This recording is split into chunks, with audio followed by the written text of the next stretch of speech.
In this course, I will teach you the most in-demand skill for a machine learning engineer in 2025, which is building multi-agentic workflows, and we're doing it the right way. We're doing it in AWS Bedrock so that it's production ready. I will show you how you can access the newest models, how you can create collaborators, how you can create agents, action groups, and so much more. Currently, our workflow consists of deploying our entire workflow through API Gateway, which means if you have a backend or a front end that you want to use and use it for your own project, then it's done because you can just simply replace your own workflow. I will show you how to deploy it so that you can invoke your workflow, your agentic, multi-agentic workflow through any backend or front end you want. Now, we deploy it and it's deployed.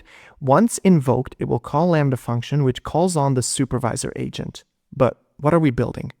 We are creating our own travel agent.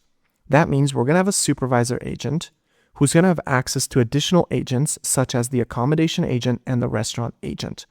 And based off of the conversations with the user, the supervisor agent will know which agent to call, whether the user wants to stay overnight somewhere or whether they want to dine somewhere. And depending on that, it will pass it to the appropriate agent.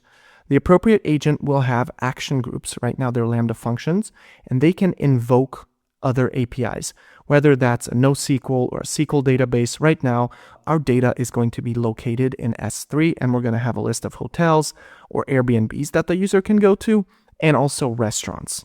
But let's see this in action.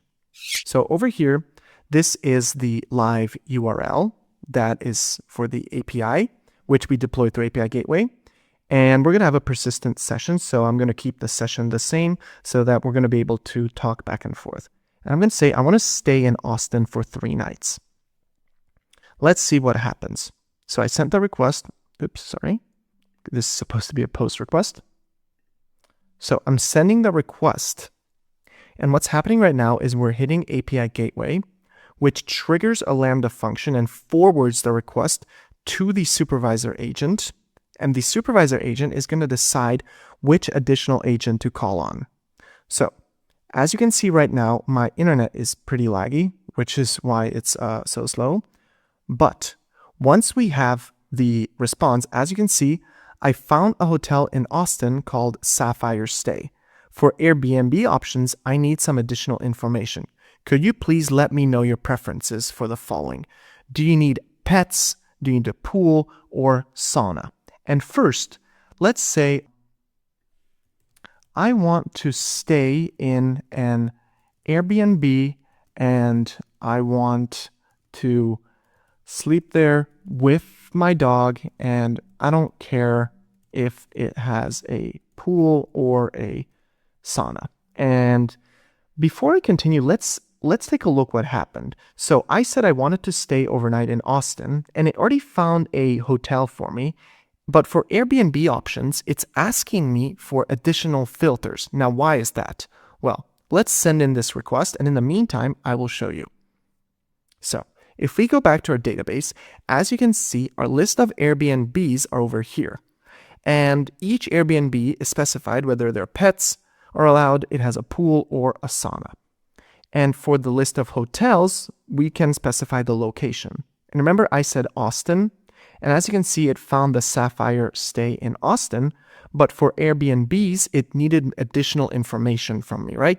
It needed to know whether, it's user pet friendly, whether we want a pool, whether we want a sauna. So that's why it asked me to clarify whether, I want to stay at a hotel or an Airbnb.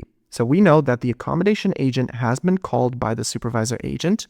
It basically ran the function and it basically scanned both the databases, the hotel's database and the Airbnb's database, but it realized that it doesn't have enough information to scan the Airbnb's database, so it prompted me to provide more information. And as you can see, I found an Airbnb option in Austin that allows pets and matches your criteria, and the name is Penthouse Paradise. So let's go back to the Airbnbs, and as you can see, Penthouse Paradise in Austin is pet friendly, it doesn't have a pool, and it doesn't have a sauna. So essentially, this is what our travel agent can do. And, we can ask it about restaurants as well, and we will in the course. But this is a sneak peek into what we're going to be building. And the nice thing is I'm going to take you from zero to production. And this agent is customizable in any way. So whether you want a travel agent, a mortgage agent, a sales assistant, or whatever you want, I will show you how you can modify it with the appropriate prompts, how you can set up multi-agentic collaboration. And so it's really exciting because the opportunities are endless. So I hope to see you in the course.